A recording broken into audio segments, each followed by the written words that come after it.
Welcome to the Mindset Game podcast. I'm absolutely excited to have Michelle Saul with us today.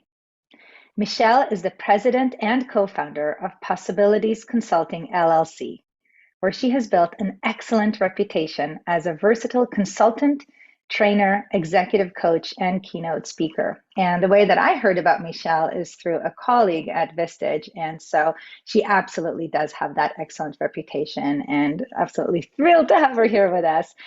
Michelle excels at guiding leaders through change initiatives by facilitating visioning, transition management, leadership development, and team development.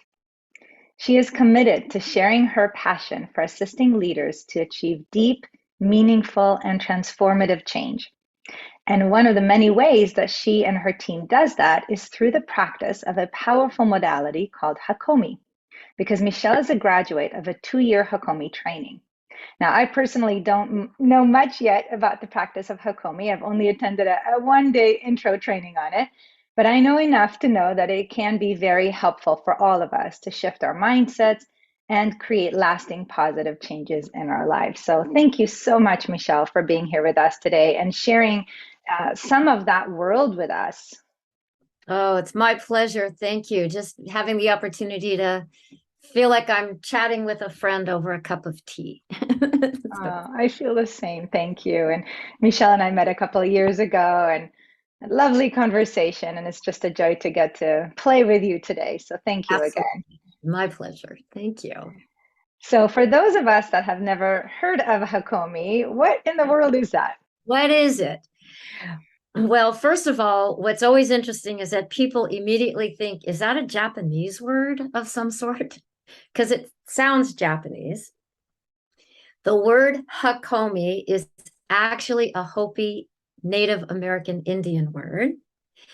And it actually means how I stand in relationship to these many realms. I'm going to say that again.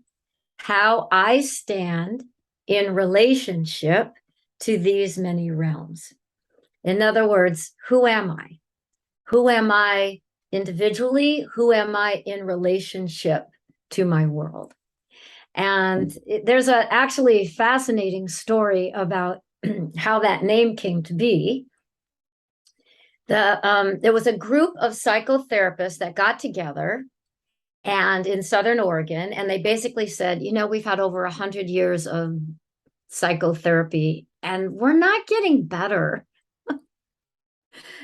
People are, it's not that they're not doing well, but why is it taking so long? Why did, initial things, have to be in therapy for years and years and years and years? Isn't there a way to accelerate this, to do this better?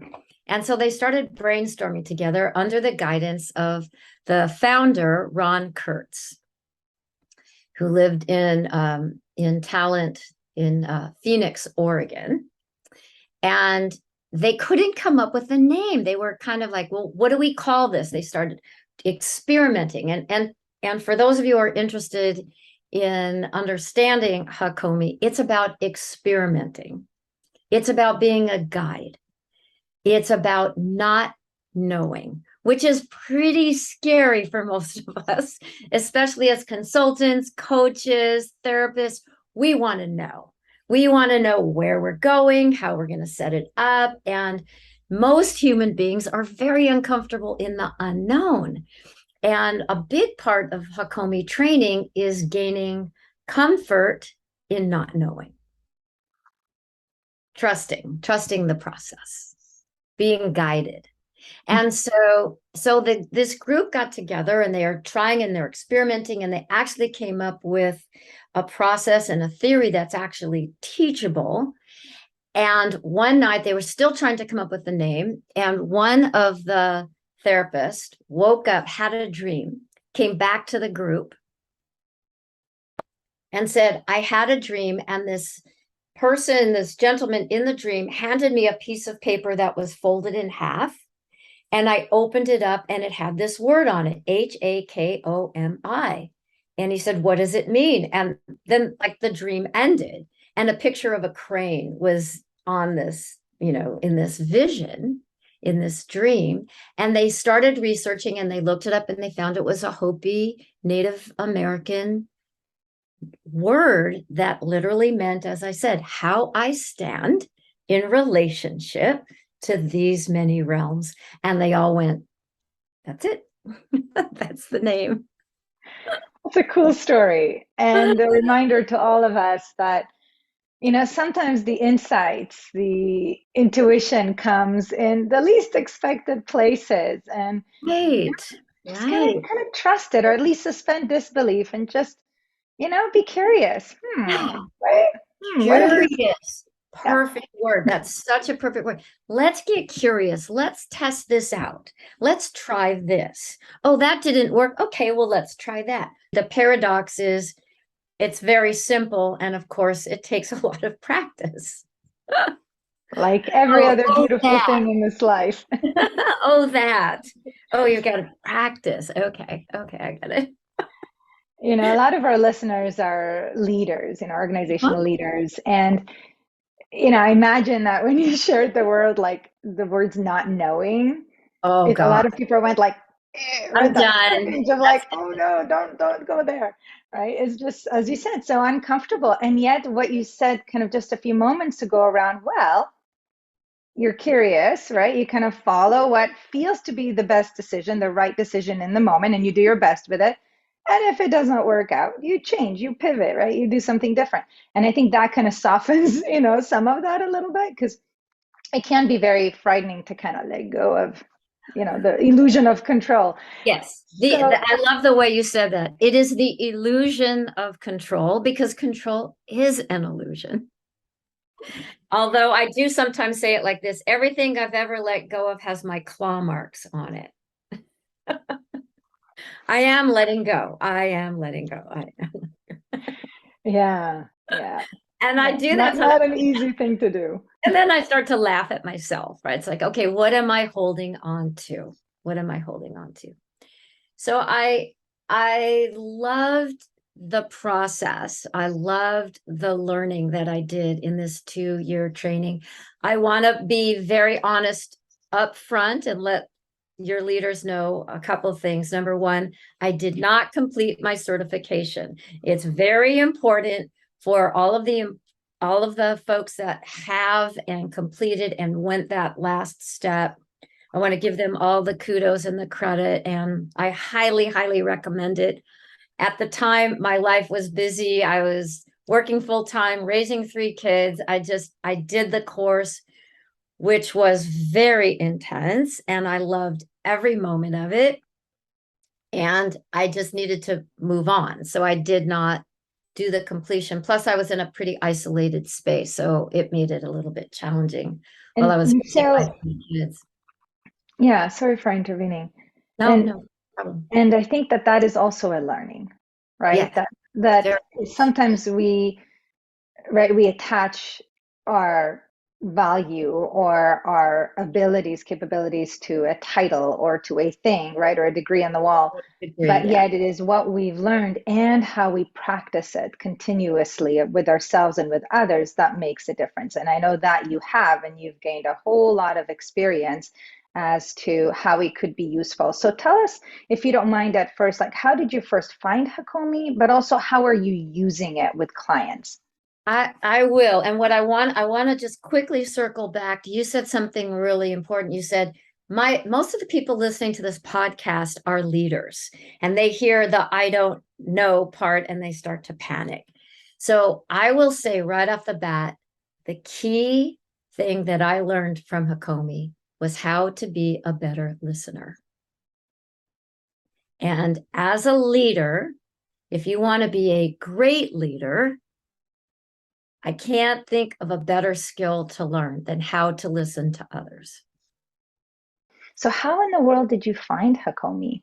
So, my husband, Michael, and I moved from Los Angeles to Eugene, Oregon to work in an organization called Wings that was co founded by James Newton and Chris King.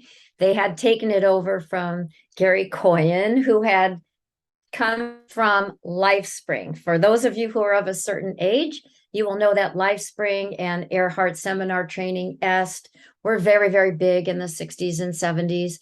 EST is now, your leaders will probably know it as the forum, right?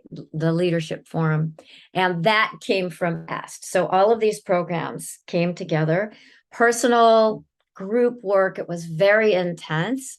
The human movement was very big in those days. And in 1977, I did LifeSpring and got very engaged. I was 24 years old. And I decided that's what I want to do with my life. So long story, long story, cut very short. We ended up in Eugene working for this organization. Michael got hired, and I knew I was going to get hired too, but they said, no, we can't hire you now because we don't want husband and wife. It's too complicated to have couples. So James Newton, who was a dear friend and a great mentor of mine, said, why don't you try this? And he handed me this book about this thick. And it was just hand bound, and it was like, try this, Hakomi. So I went to a weekend Hakomi practice training program to learn about it. And it was run by Ron Kurtz, who was the founder, who, may he rest in peace, he was an extraordinary human. I got to be friends with him. He became a mentor of mine. So I feel like I was blessed to have this direct line from the founder of Hakomi. It was the last training that he actually taught as that's my memory of it, that we were the last training that he personally taught in that way. So I was very, very lucky, very blessed. So because I wasn't allowed in to be hired at Wings just yet, I said, okay, I'm going to go do my own thing then. And it actually resonated with me so well because it's about being organic. It's about non-harming. It's about mindfulness. It's the tenets of it just resonated with me down to my soul, in my bones. And I just went, this is the right path. And so I began the training, which was it was 4 days every month for 2 years. There was maybe we took August off. It's hard to remember. It was a lot of years ago. But we all gathered and we stayed. It was, we lived at this little spot called Hidden Valley. It was an organic commune that we stayed at, and they cooked all of our meals for us, and we trained and practiced and got curious and learned, and it was an extraordinary experience. And that's how I got connected to it, and through it brought the tenets and the non-harming and the training into the other development work later on, because anybody who's familiar with early LifeSpring or EST in the early days, maybe even some still in the forum, in Landmark Forum, it's fairly confrontive, right? Like they are in your face. You're being, and they would name call. And I mean, it was rough. It was basically called boot camp, where they would break you down to build you up. And Ron and his colleagues in Hakomi said, no, there's another way. It can be done with love and respect. It can be done with mindfulness and intentionality. People are already wounded. There's no need to re-wound them in their wounds. Thank you for sharing that. And so for those people that are hearing this and saying, all right, what's in it for me here, right? Like, how can I use this thing that you call Hakomi, right, to help me in my life? What are some of the key tenets or principles, and even maybe to the level of tools or strategies that they can apply to make things better for themselves? Well, I think probably as leaders, they've done a fair amount of personal development and self-reflection. And I would say that in that self-reflection, if we don't go inward and understand our own self-limiting beliefs, we end up just projecting our own pain and our own belief systems onto other people. And we expect them to respond how we think we would respond, because that's how we're treating them. And it's not like that. Everyone has, a different master story. And so by becoming a better listener, by using the tool of mindfulness to get quiet and listen to the story that's under the story, what's underneath that? Because there's just so many different layers. And so how does it, when somebody says, well, how could I use this? Well, I'll just say personally how it helped me to heal, that I didn't even know I needed healing. So we're practicing and practicing and practicing. We would take turns. You would sit with with another, either one of a fellow student or one of the support staff, and we would sit cross-legged on the ground or on our little back jack chairs, and we would get, the person would be play therapist, and the person would be, oh, I get to play client. And we would, start talking about master stories and life and things like that. And so I was practiced as the client, and my practice therapist was doing a phenomenal job of listening. And what happened was I told a part of my master story, which is as a child, as an 8-year-old child, my 10-year-old sister went into a diabetic coma and was in the hospital and almost died. And it was pretty scary. And she survived. They knew enough to keep her alive, and she came home.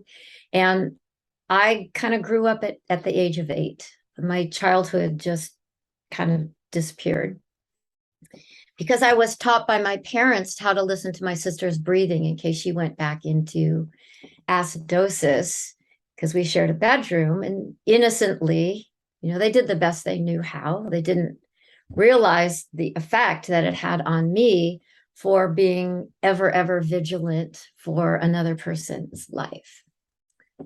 And so I was telling my story as a child, and the therapist said to me, it's not your fault that your sister was sick. And my intellectual adult brain went, yes, I understand that, I know. And then something in me kind of clicked, because we've been practicing this technique. And all of a sudden I said, could you say that exact same thing again? Only call me Shelley, because that was my childhood name. Now, I'd even asked for what I wanted her to say. And I got very quiet. I got very mindful, cleared my thoughts as quietly as I could. And she said the statement again, which is what we would call a Hakomi probe. Or probing. Where are the trigger points, right? It's a Hakomi probe, Probe. So now I even knew what was coming, and I got mindful, and she said, Shelley, it's not your fault that your sister got sick. And I was instantly like 8 years old. When we talk about inner child, I knew about it intellectually, but in that moment, I was 8. I was my child self. And I just cried like a kid, like an 8-year-old, to hear this thing that I didn't even know I needed to hear, right? That I was innocent and that I was doing the best that I could. And that was my introduction to this extraordinary power of a Hakomi probe, that it could take me to the depths of this place. And then as a therapist, again, it's about being a witness. And she just did an elegant job of guiding me back. I was able to connect to that younger part of me that was holding myself hostage without even knowing it.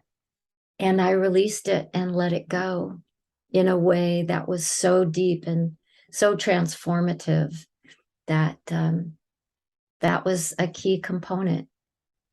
And that's kind of how it works. You just, as a Hakomi practitioner, you practice, you listen, and you respond, and you ask, and you get the client mindful, and then make a gentle statement. There's some key component statements that are generic that are really quite elegant. And then Like what? all right, so key one, and of those of you who are familiar with energy centers and chakras, all the Hakomi probes align with the chakras and Abraham Maslow's hierarchy of needs of what we need. So, for example, the bottom key component with our root chakra would be you are safe and you belong here.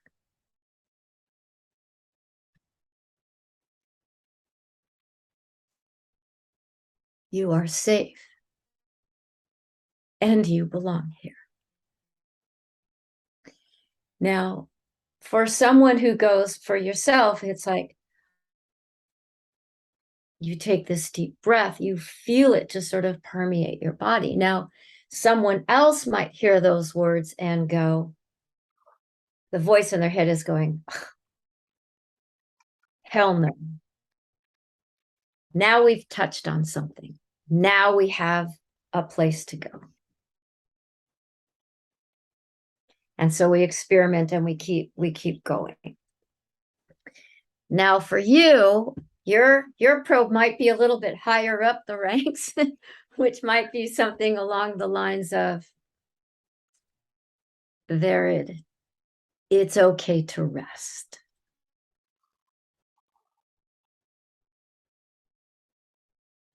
It's okay to make mistakes.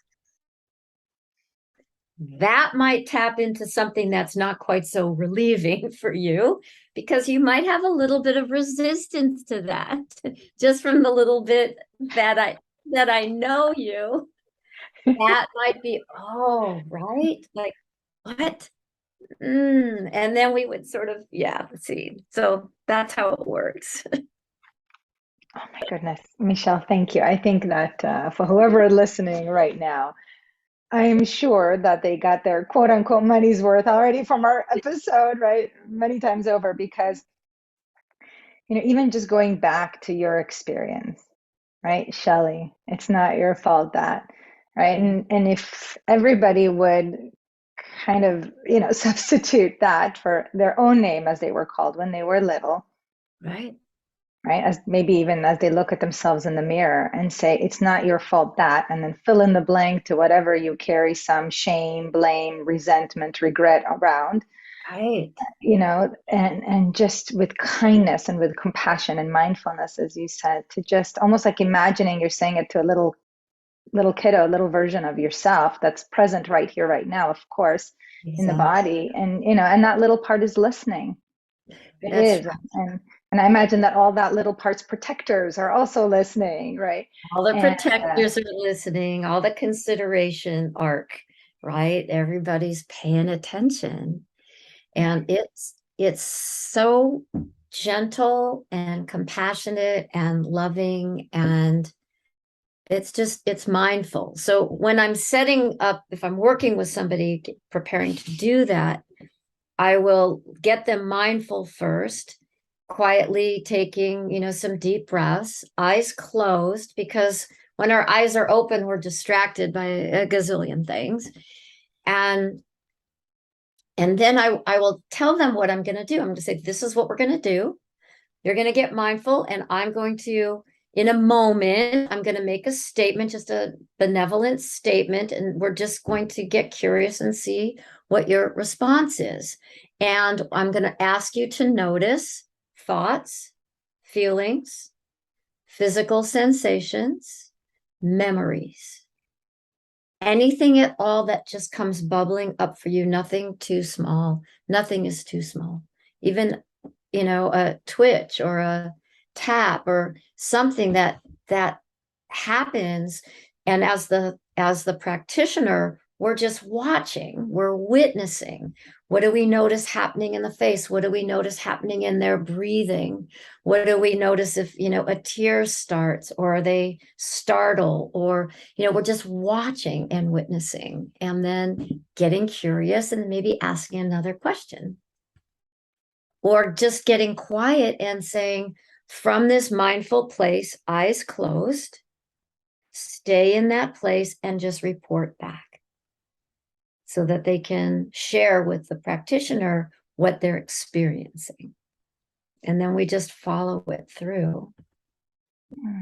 Thank you. And you've given us, some of those beautiful gifts, right? Those statements for us to reflect on, even with ourselves, just to notice what, if anything, are we noticing, right? As our own little explorers, right? Self detectives, and when you said the words, you are safe and you belong here, it was so powerful. And I've done a lot of work on myself. And it felt so like it was almost coming from a higher place. I can't describe it. It was like, it's okay, Very, you're safe. You belong. It's okay. It's okay. You're all right.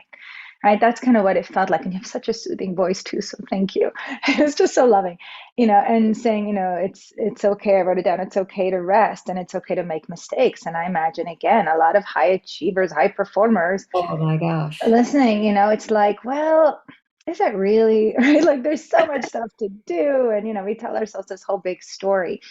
So, Michelle, earlier you mentioned listening and, being really curious, but specifically listening from a leadership lens. Tell us more about that. Excellent. Well, my experience, I know a lot of leaders take courses, classes, read, get online. There's a lot out there. And my experience is that most listening skills are by teaching people how to parrot back what you've heard.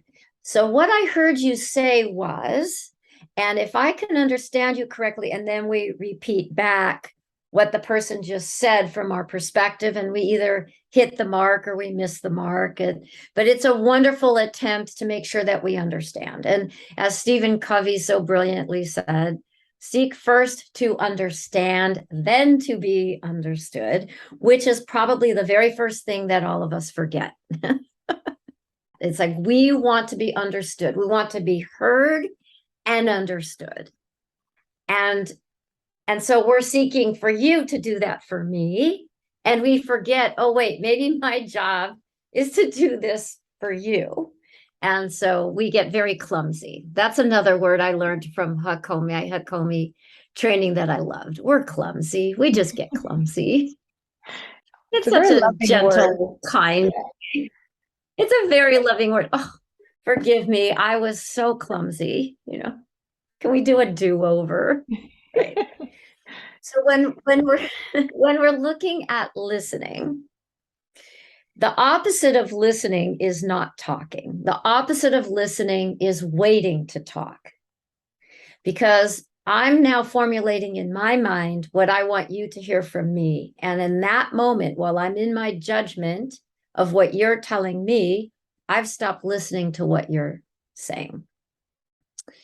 So the key component of listening is to, number one, is to decide that you're going to do it. And most of us are still like, oh, sure, I'm listening, keep going. Or I'm on my, yeah, go ahead, I'm listening, and we're not even making eye contact. We're not stopping what we're doing. We're not making a sacred space for an important conversation. So the first step is making sure there's no distractions and that you're actually being present with the person. And as a leader, if you're actually expecting a phone call any minute, tell your person up front that you're expecting a phone call so that it's kinder, right? They're geared for it. They know that it's important and they understand. So the first step is creating sacred space to actually have the hearing happen. Second is learning how to suspend judgment. Now,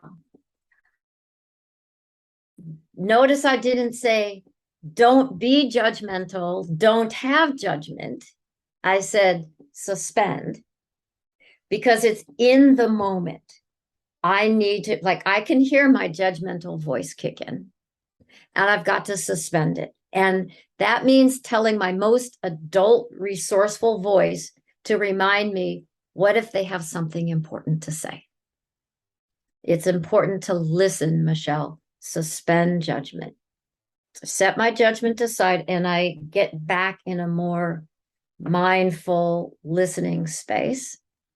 Then the next part is to witness and to watch and notice eye movement, facial expression, tone of voice, breathing, body language.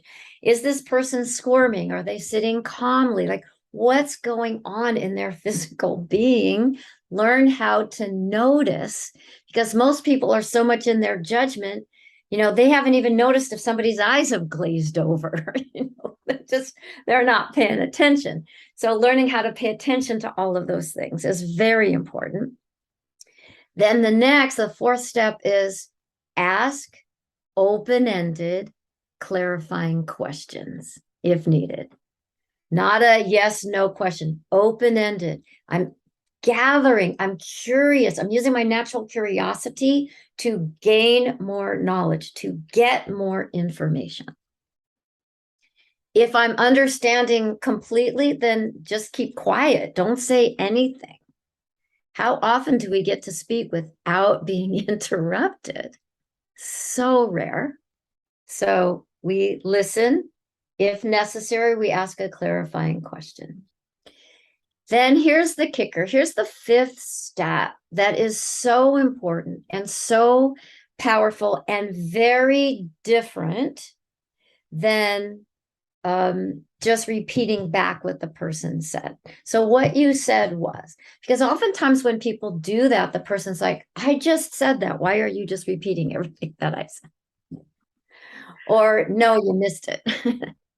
Here's the thing that I learned in Hakomi, and it's called a contact statement. That's what we practiced and practiced and practiced. Making a contact statement. Before I give you my opinion, before I give you my judgment, before I give you my perspective, I'm going to acknowledge what I heard you say. And we do not do that very well in our culture. We're just, oh yeah, got it. Okay, yeah, I understand. Now, what you need to know is yada and blah, blah, blah, blah, blah, and we're off and running.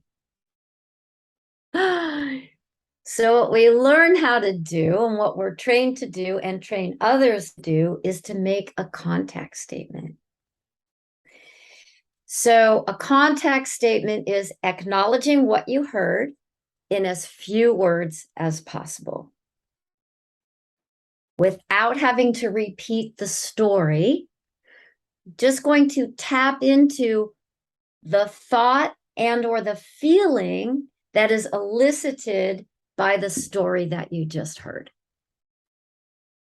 Ron Kurtz, the founder of Hakomi, tells this phenomenal story of being at the supermarket at the checkout, and the checkout young woman was just like dark, like passing the groceries through, but just not making eye contact, was just, he could just see this was not a happy person, just invisible.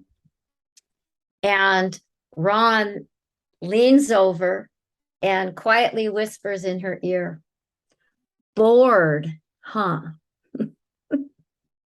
Bored, huh? And this young lady just goes, and he smiles at her and she smiles back. And the rest of the time, she's just like, without even saying anything, he's just made contact. And she just and she started to laugh, and she was present, and they had a little interaction, and he walks away and he looks back, and the next person, she's smiling at them and connected and present. And it just takes this contact, right? Somebody's telling a story and you go, wow, you must have been really frustrated, or that was really painful, or oh, how exciting that is for you. It's not story, it's just contact that person now feels heard and understood. Now, what's really glorious about that contact statements is even if you don't completely hit the mark, right? Like, let's say you're looking at the body language and the facial expression and you go, ooh, seems like you were really angry, huh? And the person goes, no, but man, am I frustrated. Now, I might not have found the exact right word, yet I assisted the person to get their own self-reflection and give it its true name. In Hakomi, the Native American culture says, the secret of the universe is in knowing the true name of things. The secret of the universe is in knowing the true name of things. So I might have said the wrong name.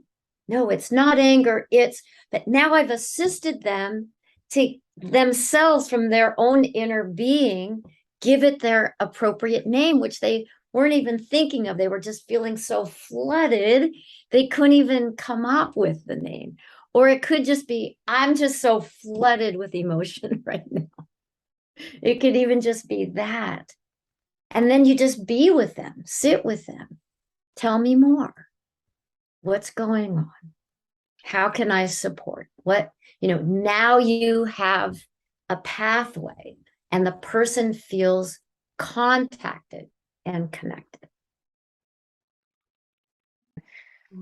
It feels like such a simple yet so powerful thing.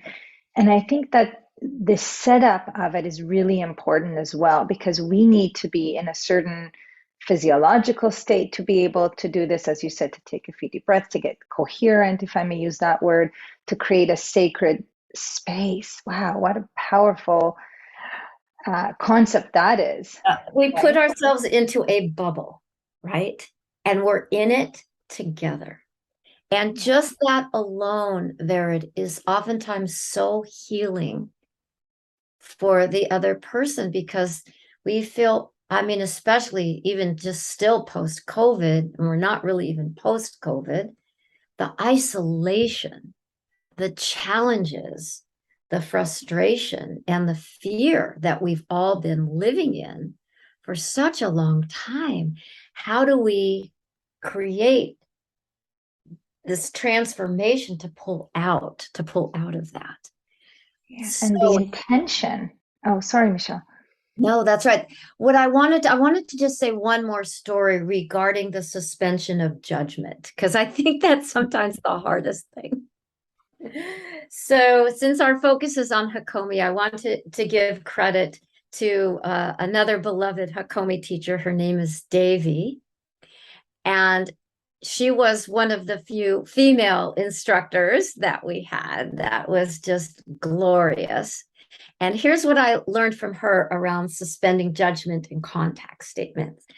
She came into the class one day and she asked this question. She said, raise your hand if you have a burning desire to be right. Right? Hands go up. Not all the hands. So then she asked, okay, how many of you prefer to be right? That got the rest of the hands. Then she said, well, that was a trick question. There's no difference. As human beings, we do not like to make mistakes. We do not like to be wrong. We are determined to not be misunderstood. So you have to listen to me so you'll see how right I am. And once you see how right and smart I am and how wrong and stupid you are, then you will love and respect me. And it's so counterintuitive. And she said, so we all started laughing. And she said, well, it's really, really simple. It works like this. You can be right or you can be in relationship. You can be right or you can be in relationship. You can be right or you can work on getting it right. And getting it right and needing to be right are two different things. You can be right or you can be in relationship. You can be right or you can be successful, whatever that means for you. You can be right or you can be focusing on getting it right. What a profound mind shift. And it goes to this concept of letting go that which is perhaps not the most important thing in that moment, right? Coming back to really what's most important, right? Because sometimes we Yeah, have attachments to things that in the right. moment seem so, so relevant and meaningful, but maybe, a few years from now looking back, they're like, no, that really wasn't a big deal. And I wish I had been more present and had, put the relationship first and the being right maybe Yes, second. yes. That's absolutely profound. And that those steps that you shared for listening, Mhm. I think they touch on or they fulfill the kind of how you talked about Abraham Maslow's, right? You're safe and you belong. Because I think if I have an intention going in, let's say to a conversation with you, I created that sacred space, right? No distractions, letting people know in advance if there will be some, right? All of that, and really being present and letting go of judgment, just really being curious about how the person might be experiencing what they're experiencing, and sharing that. I think that helps people to feel safe and that they belong, because they're not alone in that moment, because somebody's with them. Yes. Yeah, not just with them in the physical or kind of, but with them, right? Like somebody's really making an effort to get them the essence of who they are, soul to soul, Yes. right? And I think that's just so profound and rare and just sweet and precious. And so I'm so grateful that you reminded us of that, because we intuitively all want that, right? We want to give it and we want to receive it. Yeah. It is. It's a precious, sacred connection. And it's something, all of those things that I learned back in the 90s that have just lived with me, that I have carried forward. And it's what we taught our children, what we're teaching our grandchildren. It's still very, very present in the coaching that I do, the consulting that I do, the trainings that I still do on emotional intelligence. And, this was even before Daniel Goleman, came out with his fantastic book that got us all, yay, there's a name for it. Yay. So tell us more about your work, the programs that you share with the world, because I imagine those listening to you are like, okay, I want more of this. How do we get more of it? Oh, thank you. Well, our company is called Possibilities, which my husband Michael came up with that name 30 years ago, and it's been with us ever since. And we're always laughing every time like that word then pops up in so many marketing advertisements and companies, and it's like we started using it 30 years ago as our company name. And we are coaches, consultants, trainers, facilitators. We run the gamut of all those skills. And not everyone does all of those different things, but that is something that has been very dear to, especially to my heart. And we took the personal development trainings that we started in, and we moved them into the corporate world, and start with the premise of emotional intelligence.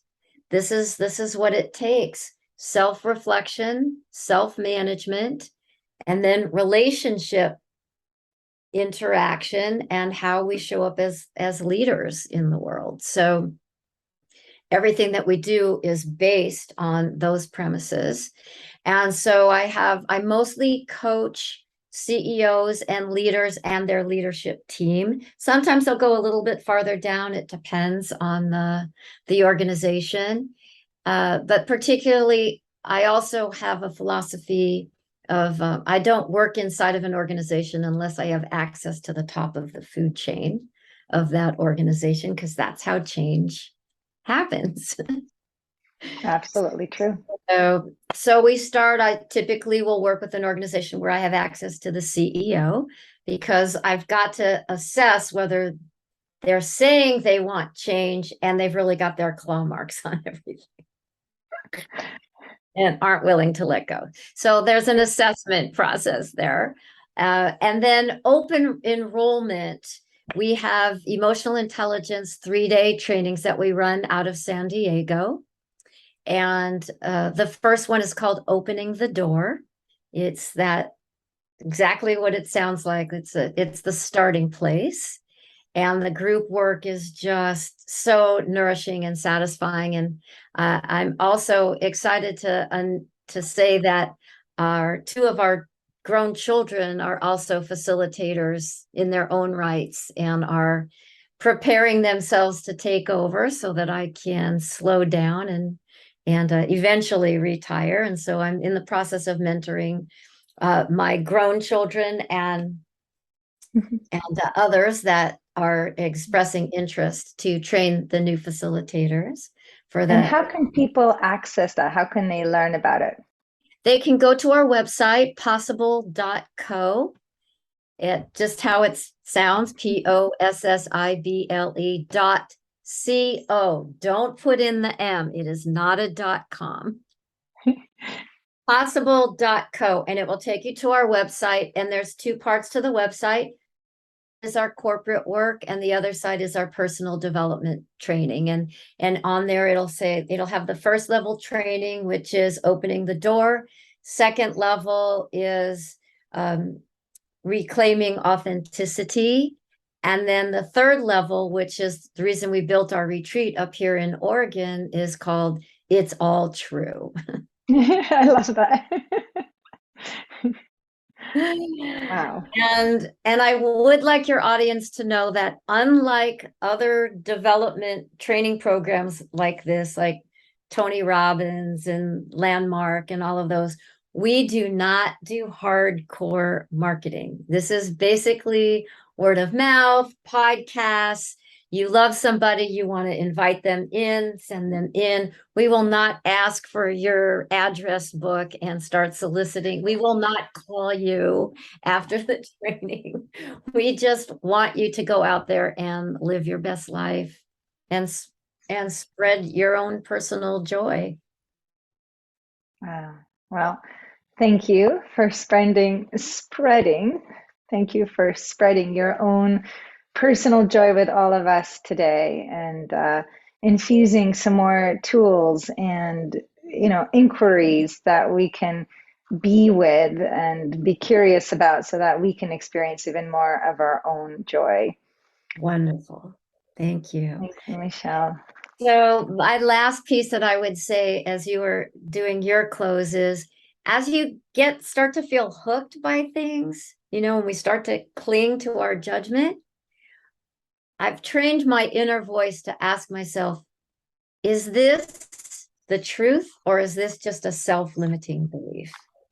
And I find that enormously helpful to get me off of my need to be right and to remember to be a better listener. So hopefully you can connect those things, and everyone can go out there and spread some joy.